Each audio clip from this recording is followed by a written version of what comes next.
All right, last but not least, we are going to take a look at the issue of printing the sheet.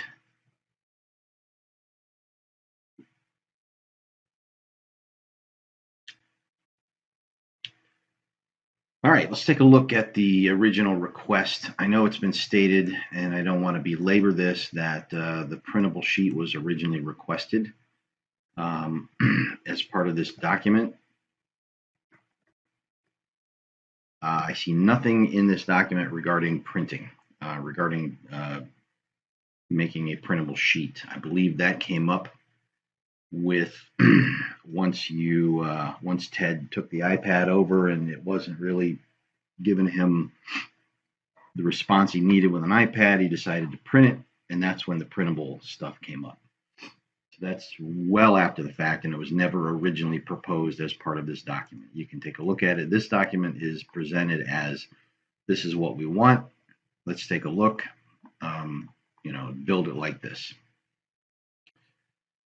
One of the things that's important to remember is that a printable version of a web page is exactly that. It is the page. There's no secondary set of parameters like tables or lines or anything like that that is generated. There's no alternate source. In other words, when you go to print a page, you're basically printing what you see on the page. So to a certain extent, you have to accept the parameters of what the page is giving you in order to print that page. So if you look at the old system, you have a fairly small compressed table here. And this is table data. This is a table. Tables are different. They respond differently, but we don't use tables anymore for a number of reasons. And part of that is because responsive layout requires that you use dividers. So we rarely use tables anymore. Tables print great because they will reduce down to the size of the page. And so if you've got two systems here with all these little pieces of data that you're going to later enter in this format, that's all well and good. You can right click and print, and it's basically going to give you that exact page. That's how the web works.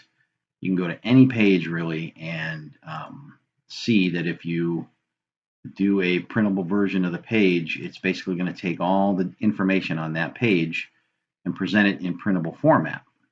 Problem is, you don't always have a print-friendly layout. For example, this YouTube situation here.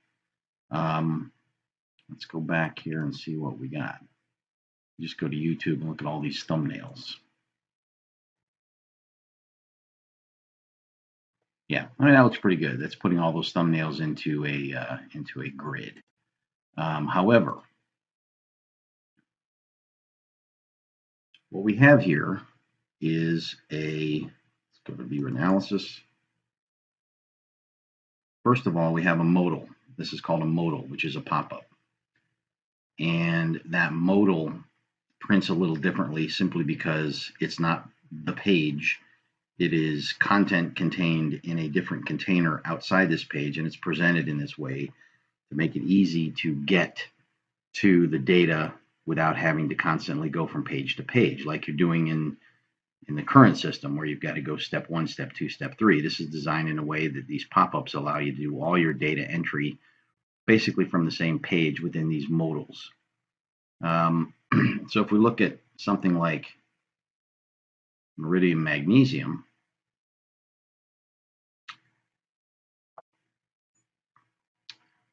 we have a little bit of a different layout here because each of these fields is dynamically generated. In other words, you're only going to see the fields that the client has asked to be shown when this particular modal pops up. So this is not a table with fixed pieces of data. This is a dynamically produced segment here, so that each time so for example, If the only boxes that were checked were pH and concentration, those would be the only two things showing up for this particular system. But this particular client has asked for all of these tests to be submitted, so all of them were checked. And so this is a dynamically produced segment here. And for each of these tests, for each of these systems, this is different as opposed to this, which is going to be the same because this is static. Whether or not you're testing for phosphorus or zinc, you may or may not ever test for that. Because perhaps this particular client has never asked for those tests to be run. You're always going to see phosphorus and you're always going to see zinc. That's not the case here. So this is being pieced together in a layout that is basically what you see here. You see you've got a nice layout with your test to the left, your field to the right. It's nicely laid out in two columns. So that obviously then is going to get longer depending on how many of those columns you have. So this is GKN, this is Meridium, so you've got a bunch of tests here that are being requested. Hold on a second.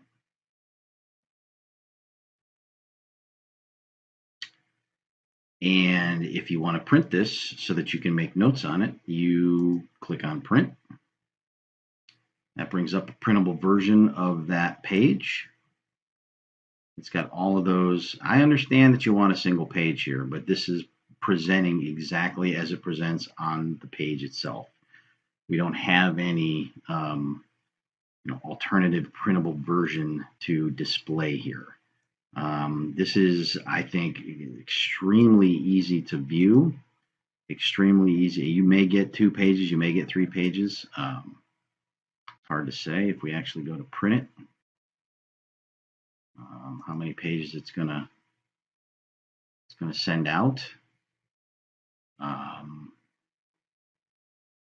Yeah, that's 5 pages, but that's basically a long web page that you're asking it to print. This is the web page.